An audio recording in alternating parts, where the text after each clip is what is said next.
রবিবার শুরু প্রচারে ভগবানপুরের তৃণমূল প্রার্থী মানব পড়ুয়া। সকাল থেকেই প্রচারে ব্যস্ত তিনি।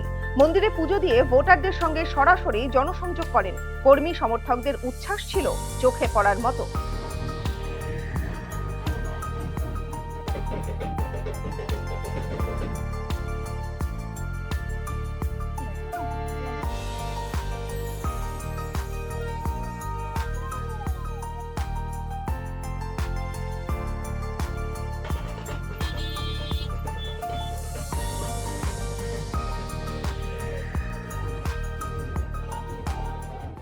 ভগবানপুর বিডিওর বিরুদ্ধে বিরোধী দলনেতার অভিযোগ প্রসঙ্গে তিনি কি বললেন শুনে নেব।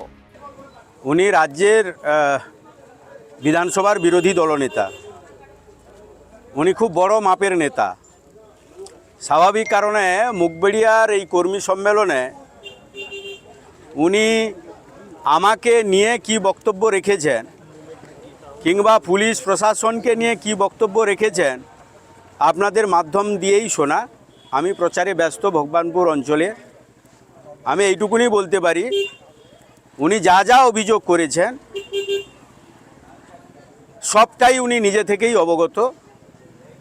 পুলিশ প্রশাসন কিংবা কে কোন রাজনৈতিক চরিত্র নিয়ে ভগবানপুর ২ নম্বর ব্লক বিধানসভা এলাকায় বিগত দিন থেকে রাজনীতি করে এসেছেন, উনি তৃণমূল কংগ্রেসে যখন ছিলেন উনি সবটাই জানতেন। ওনার নির্দেশেই সবটাই হয়েছে।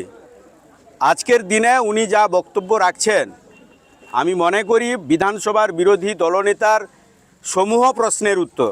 ভগবানপুর বিধানসভা কেন্দ্রে চুটিয়ে জনসংযোগ মানব পড়ুয়ার। প্রচারের পর তিনি কি বললেন শুনে নেব। আমি আমার দিদির উন্নয়ন, দিদির আদর্শ নীতি নিয়ে আমি ভগবানপুর বিধানসভার অলি গলি পাড়াতে আমি প্রচারে ব্যস্ত। ভগবানপুরের তৃণমূল প্রার্থীর জয় নিয়ে আশাবাদী কর্মী সমর্থকরাও। কি বলছেন শুনে নেব তাদেরই মুখ থেকে।